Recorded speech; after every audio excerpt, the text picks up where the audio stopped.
Shalom, shalom la famille et bienvenue à votre émission qui n'est plus à présenter. Il s'agit de l'émission Dis-moi Pasteur qui est diffusée tous les mercredis sur notre chaîne YouTube.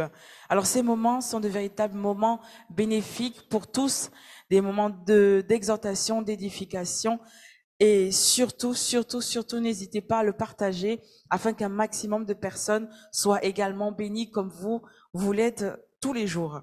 Alors la question du jour, la question d'aujourd'hui est tellement importante et je crois qu'elle intéressera plus d'un, que je n'en dis pas plus. Je me tourne de suite vers notre pasteur. Shalom pasteur. Shalom Lo et shalom chez les internautes. Alors de nombreux aspects du coup de la vie chrétienne sont essentiels, notamment le mariage.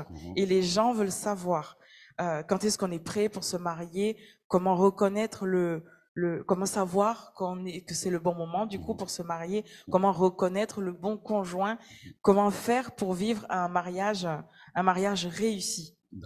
Alors, toutes ces interrogations sont vraiment en fait ce qui nous montre tout simplement que l'institution du mariage est véritablement un intérêt réel pour le maximum de chrétiens. Aujourd'hui, la question se porte essentiellement sur la préparation. Et la personne demande du coup comment savoir en fait que je suis prête pour le mariage. Comment savoir qu'une personne est prête pour le mariage. Et pour commencer du coup, qu'est-ce que le mariage véritablement selon la Bible? Ok, en tout cas, merci encore pour la question. Je sais que ça intéresse plusieurs personnes. Dieu n'a pas institué le mariage. Dieu n'a pas institué le mariage. Lorsque tu regardes dans Apocalypse 2, verset, Genèse 2, verset 18, la Bible dit, l'Éternel Dieu dit, il n'est pas bon que l'homme soit seul, je lui ferai une aide semblable à lui, une aide. Parce que l'homme, Adam, était en mission. Dieu lui a donné une mission de pouvoir nommer tout ce que Dieu a créé. Et par la suite, il lui dit non, il est tout seul là, je vais lui créer une aide qui lui ressemble. Semblable à lui signifie qui lui ressemble. Il a créé Adam en humain. Donc il fallait que l'aide d'Adam soit un humain. Et la suite, il dit, l'Éternel forma une femme en hébreu, c'est Isha, Isha qui signifie femelle. Et ce terme de Isha est utilisé même pour les animaux. Donc ce n'est pas femme, non, c'est ma femme. Non. Là, il parle de la femelle. Donc la partie gauche, si je peux me permettre, de l'homme. Parce qu'Adam, en hébreu, signifie l'être humain. Donc la femme est la partie femelle de l'être humain. Donc Adam, c'est être humain, l'humain. Et Ève était appelée la femme, en fait, c'est la femelle de l'être humain. Il dit, je vais créer une aide semblable à lui. Il a commencé par là, une aide par rapport à la mission qui était dévolue à Adam. Et ensuite, il a récupéré Ève. La Bible dit que donc, la partie femelle d'Adam. Et il crée la femme, Isha, femelle, de la côte qu'il avait prise de l'homme et il l'amena vers l'homme. Il a amené la femelle vers l'homme. Et l'homme dit, voici cette fois-ci, celle qui est os de mes os, chair de ma chair, on l'appellera femme parce qu'elle a été prise de l'homme. Donc au départ déjà, nous pensons que Dieu a institué le mariage et en disant, ok, je vais créer une épouse pour Adam. Non, c'était une aide. Et c'est Adam qui a décidé. Si je disais aux internautes qu'en fait le mariage, c'est la volonté de l'homme, les gens auraient du mal à croire. Pour la simple raison qu'aujourd'hui, c'est l'homme qui décide de se marier. C'est l'homme qui décide de se marier et il amène son projet auprès de Dieu. S'il est né de nouveau, s'il est chrétien, il dit, Seigneur, voilà ce que j'ai envie de faire. Dieu dit, je bénis. Dieu dit, je valide. Mais Dieu n'a pas à dire, vous devez vous tous vous marier. L'apôtre Paul a dit, mariez-vous pour ne pas brûler. Mais s'il y a des gens qui sont capables de ne pas se marier, mais qu'ils fassent comme moi. Ce n'est pas une obligation spirituelle. C'est une volonté de Dieu que les gens se mettent ensemble pour qu'ils soient deux personnes qui ont envie de participer à la création de la race de Dieu. C'est ce qu'on appelle des chrétiens nés de nouveau. Un chrétien plus un chrétien. Normalement, ils doivent mettre au monde des enfants chrétiens nés de nouveau.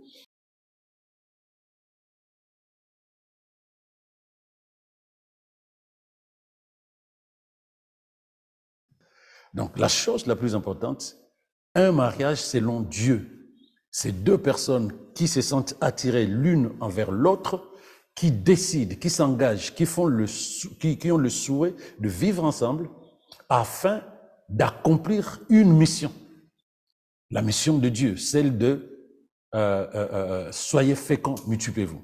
Pourquoi Dieu veut que les hommes soient féconds? En tout cas, la partie biologique ou physique, c'est parce que c'est important de réaliser que beaucoup de chrétiens ne savent pas ça. Aujourd'hui, semble-t-il, dans le monde, nous sommes 7 milliards. Mais 7 milliards, qu'est-ce qui prouve que Dieu continue de créer les êtres humains au travers les naissances lorsque deux personnes se mettent ensemble? C'est parce que les empreintes digitales de chaque personne, les 7 milliards de personnes qui sont sur Terre aujourd'hui, chacune a ses empreintes digitales uniques. Nous ne sommes pas capables de pouvoir faire le choix en disant, voilà, je vais avoir un enfant qui aura les mêmes empreintes digitales que celui qui est né avant ou bien celui qui est né après ou qui aura les empreintes de ma mère. Non. Cela montre effectivement que nous sommes véritablement des instruments de création. Dieu continue de créer. Donc, nous sommes en mission. Nous sommes en mission. Donc, la première mission pour laquelle il y a un mariage, c'est ce que Dieu a dit, pour amener chacun de nous, hommes et femmes, à être des instruments de création de la race de Christ, de la race des enfants de Dieu. Et ensuite, deuxièmement, pour que nous soyons des instruments de bénédiction pour la personne qui est en face de nous. Un mariage, c'est un objectif. Un mariage, c'est pas juste on s'aime, restons ensemble. Mais c'est pas possible. Voilà. Donc voilà. Ça commence en douceur, mais en tout cas, là, on est déjà lancé. N'hésitez pas à partager, à commenter ce qui va se passer maintenant. Alors, la prochaine question, du coup, pasteur, c'est de savoir, y a-t-il un bon âge pour se marier? D'accord. Bon, je dirais, il n'y a pas d'âge. Il n'y a pas d'âge. Pour quelle raison? Pour la simple raison que le mariage, c'était pas un problème d'âge. Le mariage, c'est un problème de culture, d'où est sorti les personnes, d'où sont sorties les personnes qui veulent se marier, des cultures et des traditions familiales ou nationales. Donc, tu trouveras des sociétés humaines où à 20 ans, on commence à te regarder avec des grands yeux parce qu'on se dit, qu'est-ce que tu fais encore là? Il y a des sociétés humaines, il y a des cultures où 30 ans, la femme est encore libre, elle fait ce qu'elle a envie de faire. C'est traditionnel. Quelle est la culture? Quelle est la pression qu'on... Évidemment, on ne peut pas se marier avant l'âge de la majorité légale de chaque pays. Sinon, c'est hors la loi. Et ce qui n'est pas validé par les êtres humains n'est pas aussi validé par Dieu, pour la simple raison qu'un enfant de 12 ans, 13 ans, on ne peut pas la marier parce que c'est encore un enfant, une enfant. Donc, les choses les plus importantes, l'âge du mariage, en tout cas bibliquement parlant, parce qu'on n'en parle même pas dans la Bible, on n'en parle pas, il y a pas un âge, on a dit, telle personne à l'âge X est partie se marier. C'est par rapport à la culture, par rapport à la tradition. Et même dans la tradition d'aujourd'hui, il y a certaines personnes qui ont mis des barres en disant, OK, il a terminé ses études, il commence à travailler, il peut se marier. Donc, c'est des barres de référence, si tu veux, pour se dire cette personne est prête à se marier. Mais spirituellement, ce n'est pas ça. C'est pas parce que la personne a terminé ses études et que la personne commence à travailler, que cette personne est obligée de se marier. Non, parce qu'il y a la partie la plus importante. Est-ce qu'il est prêt? Derrière votre question qui est posée par François. Donc, c'était une précision que je sais qui va faire tourner les esprits des gens, mais c'était nécessaire d'en parler. Voilà. Merci, pasteur, du coup, pour cet élément de réponse. Est-ce que le mariage devrait-il être approuvé par Dieu? Le mariage, Dieu, nous lui emmenons ce que nous avons. Mais c'est l'homme qui décide de se marier. Personne, même Dieu ne peut pas t'obliger à te marier. Même Dieu ne peut pas t'obliger à te marier et il va obliger personne. Mais quand on appelle mariage approuvé par Dieu, c'est le mariage que Dieu valide dans la pensée, dans les objectifs qu'il a. Bon, je peux pas parler, j'allais le dire là. Dieu a des objectifs. Quand deux personnes se mettent ensemble, il a des objectifs. Soyez féconds. Donc, si un homme veut se marier avec son chien, Dieu ne va pas valider ça. Il y a quelque chose de structuré, de normal qui a été mis en place par Dieu. Quand tu vois une femme, quand tu vois un homme, quand tu vois le mâle et quand tu vois la femelle, tu te dis ce sont ces deux personnes qui doivent être ensemble pour un but précis. Donc, c'est nécessaire. Donc, en fait, je précise, il n'y a pas à ce que Dieu doit approuver ou doit pas approuver. L'homme décide de se marier. Si l'homme se marie à la lumière de la parole de Dieu, c'est-à-dire par rapport à la pensée de Dieu, comment il a créé l'être humain, Dieu valide ce mariage-là. Il valide. Donc, je ne sais pas si je me fais comprendre là-dessus. Donc, Dieu ne désapprouve pas un mariage tant que ce mariage est dans sa pensée. Alors, quel est le mariage que Dieu ne l'approuve pas? Un père ne peut pas se marier avec sa fille, par exemple. Et un fils ne peut pas se marier avec sa mère. Donc, c'est du bon sens, si tu veux, mais qui est dans la pensée et dans la parole de Dieu. Donc, quand on parle de non, c'est un mariage qui n'est pas approuvé, je vois de quoi il s'agit. C'est-à-dire que non, parce que quand les gens se marient et que ça ne marchait pas à la maison, ils commencent à se dire, Dieu n'a pas validé ça. Dieu n'était pas d'accord avec ça. Non. Il faut juste te dire, j'ai fait le mauvais choix ou je me suis pas bien préparé.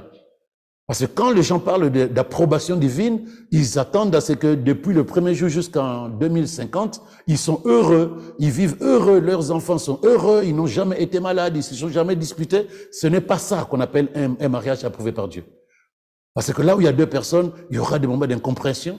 Mais puisque nous sommes ensemble dans la parole de Dieu, puisque nous sommes ensemble avec le Saint-Esprit, nous saurons ensemble trouver des solutions pour que nous arrivions à marcher sur le chemin du projet que nous avons décidé de mettre ensemble, l'homme et la femme. Mais au-delà de ça, lorsqu'il y a des problèmes, ce n'est pas que Dieu ne veut pas. Non.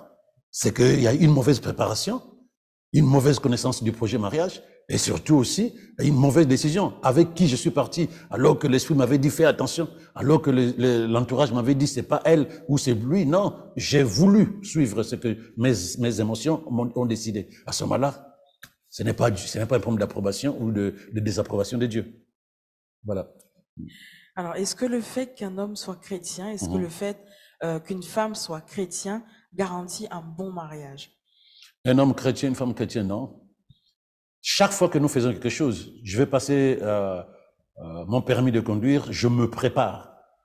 Je veux passer des examens à la fac, je me prépare. Chaque personne, un footballeur qui veut aller jouer et gagner le match, il doit se préparer.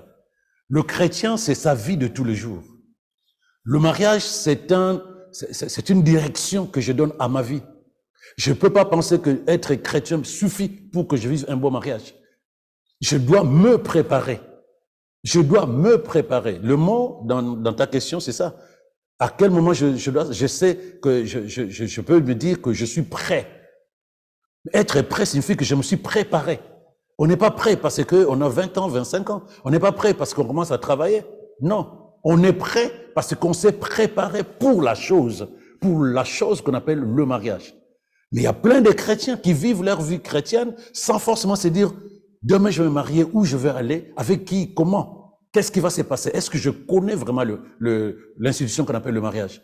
Est-ce que je connais la personne avec qui je vais aller? Est-ce que je me connais moi-même pour que je ne sois pas pierre d'achoppement pour cette personne-là, mais que je sois un cadeau pour cette personne? Donc, c'est des choses essentielles qu'on appelle la préparation. Mais malheureusement aujourd'hui, beaucoup de personnes qui se marient, la première chose qui les intéresse, trouver une personne. Mais tu l'as trouvé comment? Tu l'as trouvé pourquoi? De quelle manière? Comment tu as pensé à cette personne? Et comment tu l'as trouvé? Qu'est-ce que tu cherches lorsque tu cherches une femme, lorsque tu cherches un homme? Tu cherches qui? Quel est l'objectif que tu vas atteindre? Et c'est ça qui fait qu'aujourd'hui, les gens ne réfléchissent pas à ces questions qui sont essentielles. Et le résultat, c'est que ça coince après. Ça coince après. Non, un chrétien, une chrétienne, c'est pas suffisant. On se prépare. On se prépare pour tout ce que nous pensons être important. On doit se préparer pour le mariage. D'accord.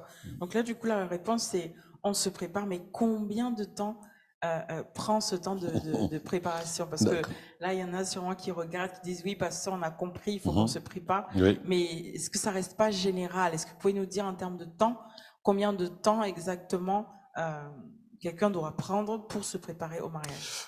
Il y a le psaume 1, verset 1 à 3 par rapport à cette question. Il dit ceci: voici l'homme heureux. Je le lis en traduction parole de vie. Voici l'homme heureux. Il n'écoute pas les conseils des gens mauvais. Il ne suit pas l'exemple de ceux qui font le mal. Il ne s'assoit pas avec le moqueur. Au contraire, il aime l'enseignement du Seigneur et le rédige jour et nuit dans son cœur. Comme un arbre planté au bord de l'eau, il donne ses fruits au bon moment et ses feuilles restent toujours vertes. Et c'est précisé, cet homme réussit tout ce qu'il fait. On ne peut pas se dire je suis chrétien en vivant une vie religieuse et non pas une vie basée sur la parole de Dieu et se dire je suis prêt pour le mariage. La Bible parle d'un homme qui, comme si cet homme a décidé de se préparer pour la vie. Parce que la vérité, on ne se prépare pas pour le mariage. On se prépare pour la vie. Parce que Dieu nous a donné la vie et on doit travailler pour que cette vie glorifie le Seigneur. Et derrière la préparation de notre vie, nous avons aussi développé des capacités pour ce qui est, entre autres, le mariage.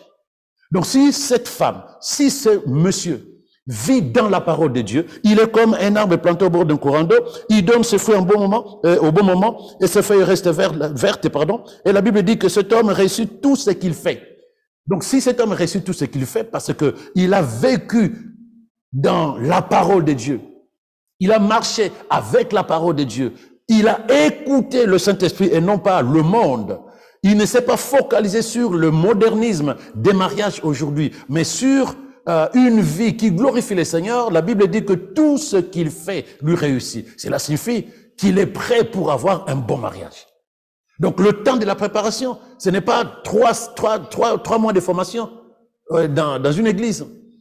Parce que moi, j'ai vu, on a préparé des gens pour le mariage, tout le monde était d'accord, mais 6 mois, parfois c'est trop. 3 mois, on t'appelle le pasteur, il y a un problème chez nous. Mais ils n'étaient pas prêts.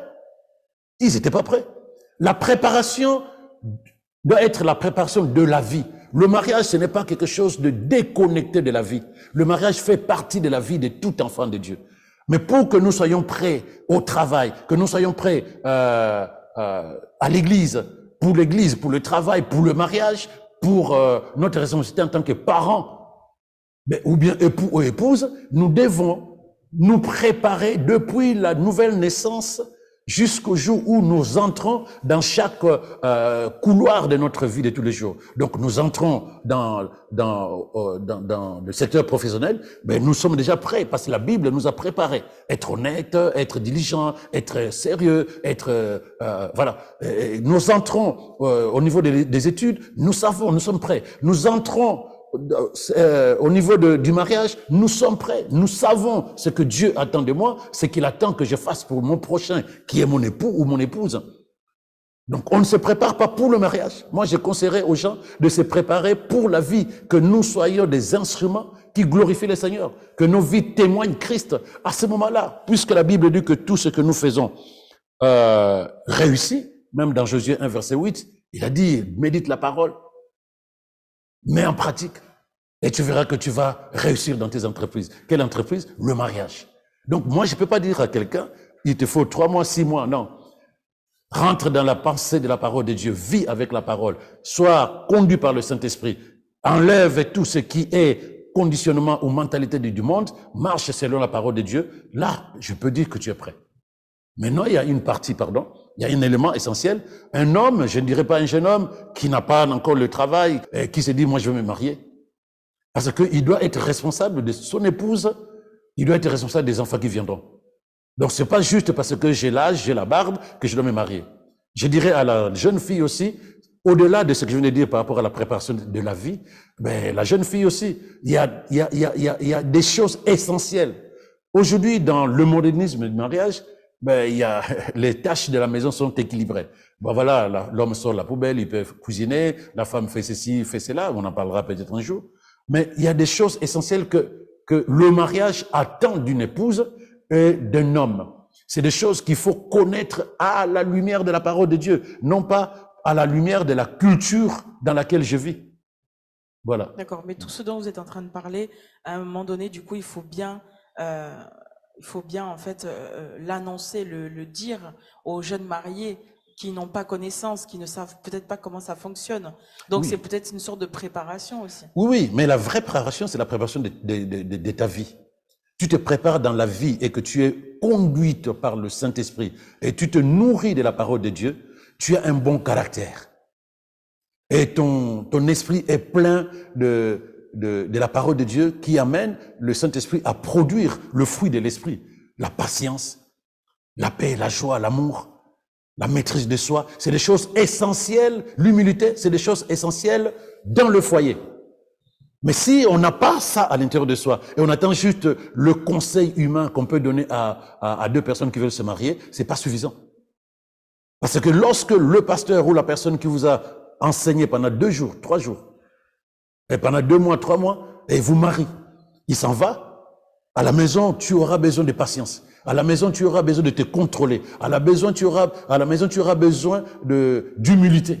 Mais ça, ce n'est pas des choses qu'on enseigne. Ça, c'est des choses qui se développent au travers la parole et le Saint-Esprit. Voilà. Est-ce que dans ce cas-là, du coup, la maturité spirituelle suffit pour qualifier une personne prête au mariage? Non. En fait, je peux dire oui et non. Je vais expliquer. Il y a le verset, j'aime bien, c'est Hébreux 5, verset 12. Il dit ceci: dire que vous êtes convertis depuis tant d'années. Il y a longtemps que vous devrez être en train d'enseigner d'autres et pourtant vous êtes encore à l'ABC de la révélation.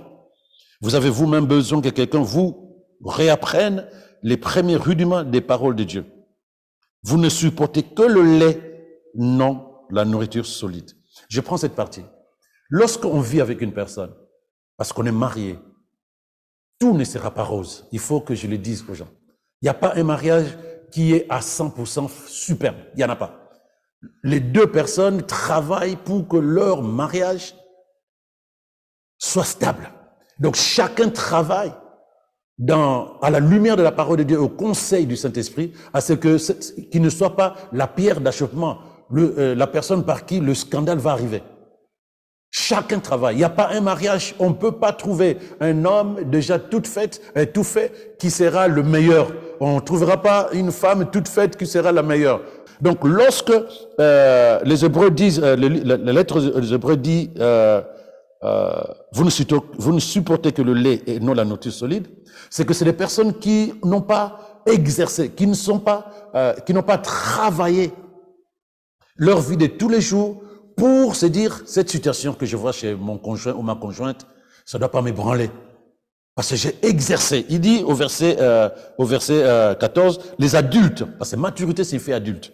Les adultes, par contre, ceux qui ont atteint une certaine maturité spirituelle, prennent de la nourriture solide. Ils ont exercé leurs facultés.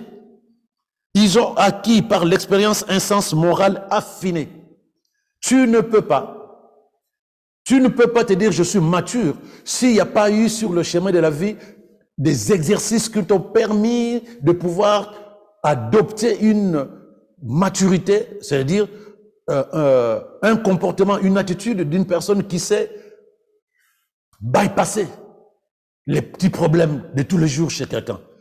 Une personne qui ne voit plus le mal, mais qui voit plutôt, qui apporte plutôt la tolérance, la compréhension en disant demain les choses seront différentes. Cette personne sera meilleure demain.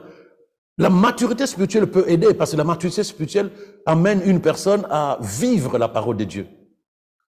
Mais tant que cette parole n'a pas transformé la manière de voir les choses, la personne ne sera pas forcément un bon conjoint, une bonne conjointe, parce que c'est le terrain de la pratique, le couple, le mariage, le terrain de la pratique de la parole de Dieu. Quel que soit ce que la personne peut dire dans son église, si la maturité n'est pas visible, et ça il faut le savoir, c'est une attitude visible, la maturité. Ce n'est pas non, je suis mature, non. Comment je réagis devant une situation? Quand mon conjoint, ma conjointe réagit d'une manière, comment moi je réagis? C'est ça la maturité. Et oui, ça peut participer, mais il faut que ça se manifeste. Voilà pourquoi je disais oui et non. Parce que quelqu'un peut dire, je suis mature, je connais la Bible. Non, la maturité, c'est un cœur qui s'exprime à l'extérieur et qui réagit par rapport à la situation qui n'est pas forcément présente en face de moi. D'accord. Moi, je reviens encore dessus sur la même question. La maturité, du coup, en fait, suffit-elle pour qualifier au mariage? Donc, vous avez dit oui, mais non, vous n'avez pas... Non, parce que qu'est-ce qu'on appelle maturité? La personne qui peut se targuer être mature va dire, je sais ce que Dieu attend de moi. Mais ce n'est pas ce que Dieu attend de moi. Je sais ce que je dois faire. Puisque je suis mature spirituellement, les réactions de mon conjoint ou de ma conjointe ne sont pas forcément des réactions qui plaisent à mon cœur.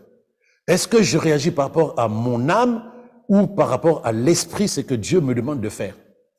Non. Si cette personne qui se dit mature ne manifeste pas la vie de Dieu, ne manifeste pas simplement le fruit de l'esprit. La maturité spirituelle passe par le fruit de l'esprit. Comment je réagis? Si le fruit de l'esprit, amour, paix, joie, je continue, patience, humilité, confiance dans les autres, contrôle de soi, ça ne se manifeste pas. Quel que soit le nombre de versets, ça ne va pas aider quelqu'un à se dire « je suis un bon conjoint, je suis une bonne conjointe ». Ça ne marche pas. D'accord. Je viens au nom de toutes celles qui nous regardent là, et qui ont besoin de comprendre, qui ont besoin d'apprendre aussi. Parce que là, du coup, vous êtes vraiment sur tout ce qui est spirituel et c'est vraiment très, très, très important.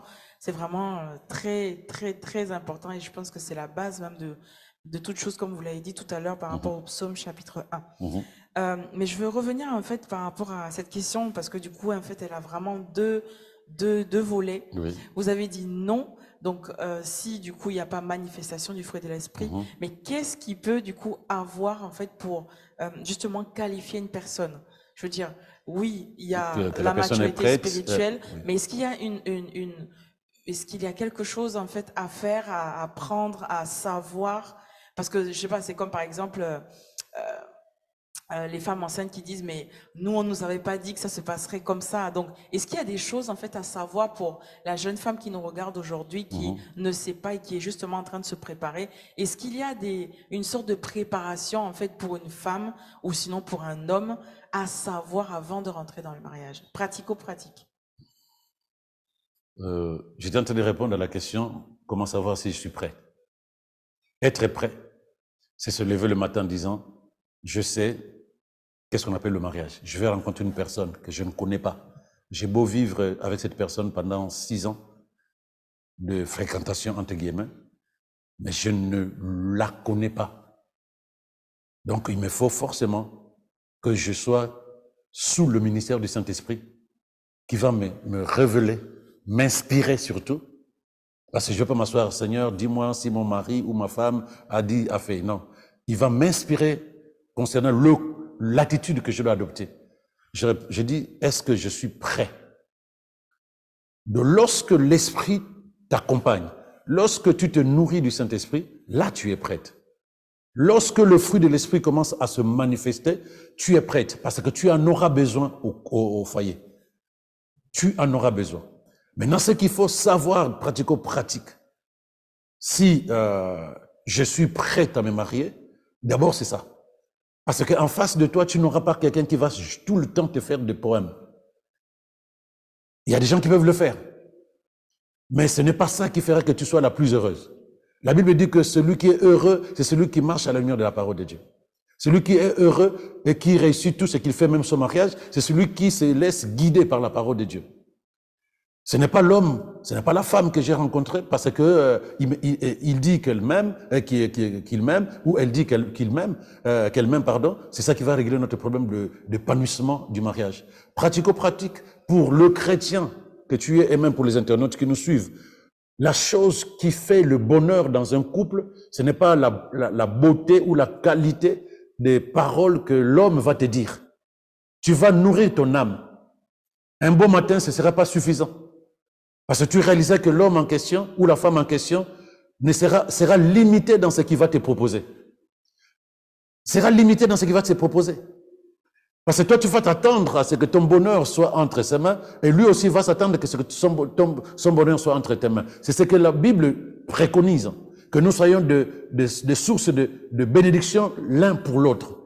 Mais pour que tu sois heureux au foyer, et pour que vous ayez un mariage épanoui, c'est aller fonder votre foyer sous la couverture du Saint-Esprit, le ministère du Saint-Esprit dans ta vie. C'est pourquoi j'ai dit, ne cherchez pas à te préparer pour le mariage. Cherche à préparer ta vie. Et derrière, à l'intérieur de ta vie, il y a le mariage. Maintenant, il y a un élément essentiel aussi, puisque la question m'a été posée tout à l'heure. Qu'est-ce que pratico-pratique il faut savoir? Là, ça signifie que tu as trouvé l'homme qu'il faut, et que tu as trouvé la femme qu'il te faut, et que dès que tu as trouvé la personne qui veut aller avec toi, vous commencez, comme les gens disent, à vous fréquenter pour connaître la personne. Mais n'oublie pas, si le Saint-Esprit n'est pas avec toi, ce sont les émotions et ton âme qui vont prendre la décision.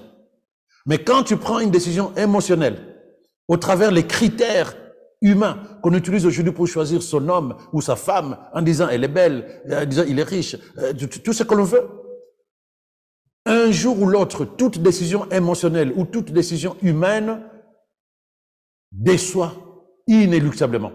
Ça déçoit. La chose la plus importante, c'est de te dire, Saint-Esprit, j'ai besoin de ton conseil. Ne laisse pas mes pensées, ne laisse pas mes émotions prendre le dessus sur la décision de ma vie. Parce que, comme tu as dit, le mariage, c'est 50 ans, 60 ans, 70 ans. Donc, quand on prend une mauvaise décision, c'est 70 ans de regret. À condition maintenant, puisque les gens sont libres de se décider, ah non, j'arrête, je vais chercher une autre personne. Mais quand on n'a pas réparé la raison pour laquelle j'ai pris une mauvaise décision, on va commettre les mêmes erreurs. Oui, j'ai pris une décision, ça n'a pas marché le premier mariage, je divorce, je vais chercher un deuxième mariage. Mais est-ce que je fais le point en disant, je suis parti avec mes émotions, mes critères humains et non pas le conseil du Saint-Esprit? Donc, pratico-pratique, pose-toi la question, qu'est-ce que tu veux en te disant, je vais me marier? Et c'est là que tu répondrais à la question, je suis prêt ou je suis prête. Alors, pasteur, du coup, là, j'ai deux questions. C'est quoi finalement un mariage réussi? Un mariage réussi? Voilà. C'est une très bonne question. Un mariage réussi, si je disais que personne ne peut te répondre à cette question, pour la simple raison que il faut déjà connaître des références, des critères. C'est quoi un mariage réussi? Et les gens te diront un mariage réussi parce que nous avons fait 70 ans, moi et mon mari, ou moi et mon épouse, et nous avons des enfants. D'autres te diront, c'est un mariage réussi où nous étions heureux, nous nous sentons bien ensemble. Quels sont les critères qui vont se poser là pour dire, voici ce qu'on appelle un mariage réussi? Personne ne connaît les critères. Chacun les a selon sa culture, sa conception du mariage. Mais un mariage réussi, c'est un mariage qui est conduit, qui est soutenu, qui est accompagné, dont les conjoints sont accompagnés par Dieu, pour la simple raison que cet accompagnement leur permet de pouvoir vivre en paix, vivre dans la joie, vivre dans la victoire, parce qu'il y aura des combats dans le mariage, on les gagne qu'avec Dieu. Donc un mariage réussi, je dis, personne ne peut le mesurer, personne. Donc la chose la plus importante, c'est de te dire, je veux réussir ma vie et donc mon mariage aussi. Je veux que le Saint-Esprit m'aide à choisir et non pas que je choisisse selon mes émotions, que je choisisse selon les critères du monde, pour que je ne sois pas déçu. Et même si demain je dois avoir des challenges dans mon couple, j'aurai quelqu'un qui aura la même conception du mariage que moi, c'est-à-dire vivre la vie de Christ dans le mariage. À ce moment-là, nous ferons des choses pour la gloire de Dieu et nous réussirons notre projet. Mais il n'y a pas de référence. Sinon, les gens vous diront, c'est réussir, c'est avoir de l'argent ensemble, acheter des voitures. Tout ça, c'est des références que personne ne peut mettre en disant, c'est ça qu'on appelle un mariage réussi. Il n'y en a pas. D'accord. Oui. Vous avez parlé tout à l'heure, en fait, de références en fait, de véritablement avoir tous les deux dans le couple les regards fixés sur Dieu.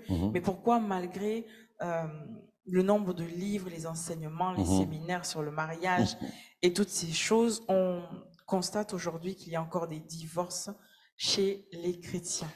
Je l'ai dit tout à l'heure, on prend des décisions selon l'âme, selon les émotions. On ne prend pas des décisions dans la soumission à l'esprit. Toute jeune fille ou tout jeune garçon qui veut se marier a des critères d'abord humains. L'homme va se dire, je cherche une fille très belle. La femme va dire, je cherche un homme stable professionnellement, pour ne pas dire riche. On ne cherche pas une personne qui a la crainte. La crainte ne suffit pas qui va à l'église, mais qui a le désir de vivre Dieu dans son comportement, dans ses pensées. Je reviens sur Psaume 1, verset 1 à 3. Cette personne qui ne vit pas, qui ne marche pas avec le moqueur, qui ne s'assoit pas avec le méchant, mais qui passe son temps à méditer, à vivre la parole de Dieu. Il est comme un arbre planté au bord d'un courant d'eau. À la fin, la Bible dit que tout ce qu'il fait lui réussit. Donc, si les deux personnes vivent la même conception de la foi, ces deux personnes vont se positionner sur le désir de plaire d'abord à Dieu et non pas de se plaire ou de chercher quelle raison. Donc, ils vont être soumis à l'esprit, soumis à la pensée de Dieu. Tu veux vraiment que je te donne un critère là-dessus ou que je donne aussi aux internautes? Pour se marier, commencez déjà à te soumettre à l'esprit. Et c'est là où tu seras capable de pouvoir laisser les émotions de côté et faire le choix qui fera ton bonheur, si vraiment bonheur il y a dans le choix que tu feras.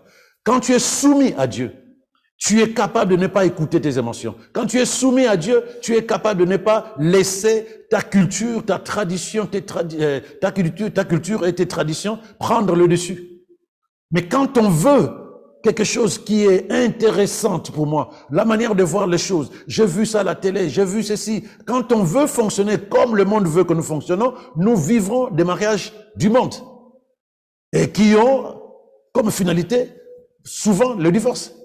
Parce qu'il n'y a pas une soumission à Dieu là-dedans. La soumission à l'esprit qui te dit, c'est maintenant comme ceci. Et même au foyer, il y aura toujours des conflits. Il y aura toujours des conflits. Ça, il faut y attendre.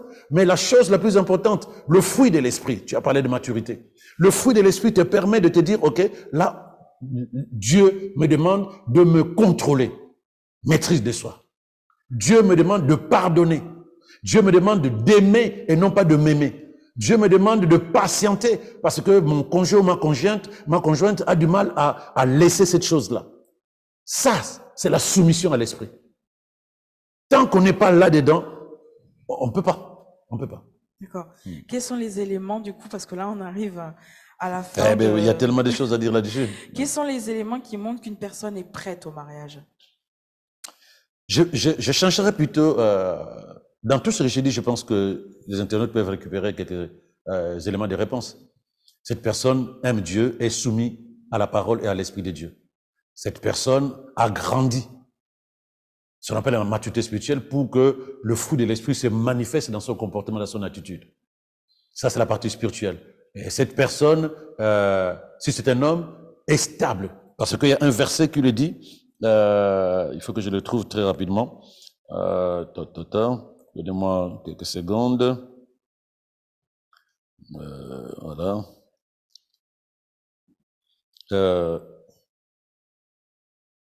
Proverbe 24, verset 27. Soigne tes affaires au dehors, mets ton champ en état, puis tu bâtiras ta maison.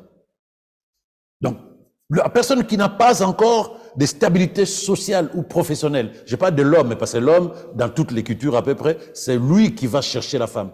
Mais il n'est pas prêt. La Bible dit, soigne tes affaires au dehors, mets ton champ en état, puis tu bâtiras ta maison.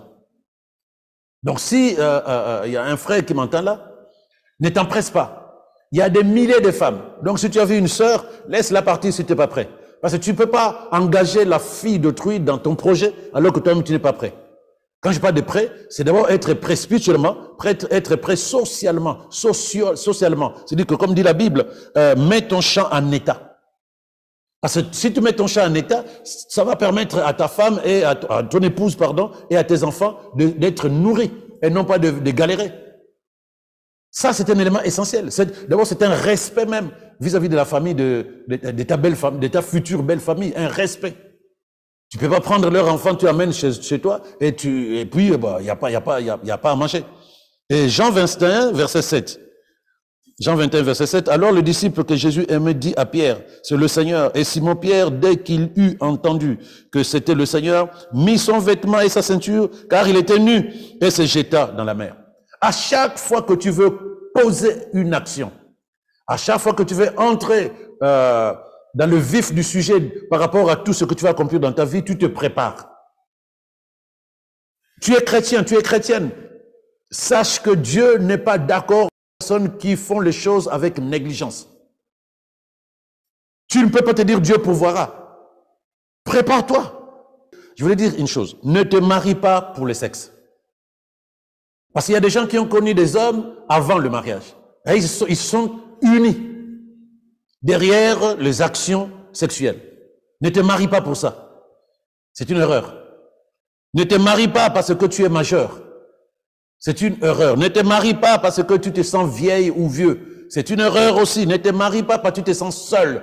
C'est des erreurs parce que ça, c'est des émotions. Ne te marie pas parce que tu as besoin de quelqu'un qui doit s'occuper, qui va payer ton loyer ou qui va subvenir à tes besoins financiers. Ne te marie pas parce que tu es tombé enceinte par erreur, parce que tu as eu des relations des relations au mariage et tu es tombé enceinte par erreur et tu te dis bon, puisque c'est lui le père de l'enfant, je me marie. C'est une erreur. Ne te marie pas non plus parce que tu aimes une personne de telle manière que tu ne veux pas perdre la personne. C'est une erreur. Ne te marie pas à cause de ces raisons. Ne te marie pas non plus par pression familiale. Parce que je sais que dans certaines traditions, beaucoup de familles font la pression aux enfants, surtout les filles, de se marier. Même les garçons. Amène-moi des petits-fils. Et toi, tu vas répondre à la pression familiale. Ne te marie pas parce que tu aimes l'idée du mariage. Pendant des heures et des heures, tu regardes les robes sur Internet. Et ça t'incite à te marier avec le premier venu, sans vraiment prendre le temps d'être prêt, puisque c'est la question d'aujourd'hui. Et ne te marie pas non plus parce que tes amis, ceux avec qui tu as grandi, sont déjà mariés. Être prêt signifie simplement que tu te sens capable de supporter une personne. Quand je dis supporter, ce n'est pas l'amour seulement, parce que quelqu'un va me dire, non, mais tu es rabat-joie, tu ne vois que le mauvais côté. Non. Quand les choses sont bien faites, on est heureux ensemble. Mais pour que les choses soient bien faites, c'est d'abord Dieu, un point, un trait. Parce que dans le couple, il y aura des déceptions, il y aura des erreurs, il y aura des ratés. Mais pour que ça fonctionne, que vous soyez stable, il vous faut vous deux connaître la parole de Dieu, mais surtout rester focus, pas par lui, pas pour lui ou par rapport à elle, mais non, parce que moi, sans le frère, je me sens bien. Moi, sans la sœur, j'aime Dieu. Donc, je ne vais pas commencer à prier parce que le frère est venu. Je vais pas commencer à parler en langue parce que la sœur est là. Non. Avant que vous connaissiez, soyez soumis à Dieu. Soumis. Et développer le fruit de l'esprit parce que vous en aurez besoin au foyer. Vous en aurez besoin. Voilà ce que je peux appeler être prêt. Merci, pasteur, du coup, pour tous ces éléments de réponse. Et je crois que vous avez été bénis, que vous avez été édifiés. N'hésitez surtout pas à partager cette vidéo à vos proches, à tous, à votre entourage, tout simplement, sur les réseaux sociaux. Nous avons la chaîne YouTube. N'hésitez pas à vous abonner pour recevoir automatiquement les notifications de ce que nous faisons sur la chaîne. Pasteur, je vous dis merci et je vous dis du coup à la semaine prochaine. À la semaine prochaine. J'espère qu'on aura des questions pour rebondir sur le sujet. Et à ce moment-là, écoute, c'est avec plaisir si on doit continuer là-dessus. C'est ça. Vous avez le numéro qui s'affiche au bas de votre écran. N'hésitez surtout pas à nous envoyer toutes vos questions et nous prendrons du coup le temps d'y répondre. Passez une excellente soirée. Shalom, shalom.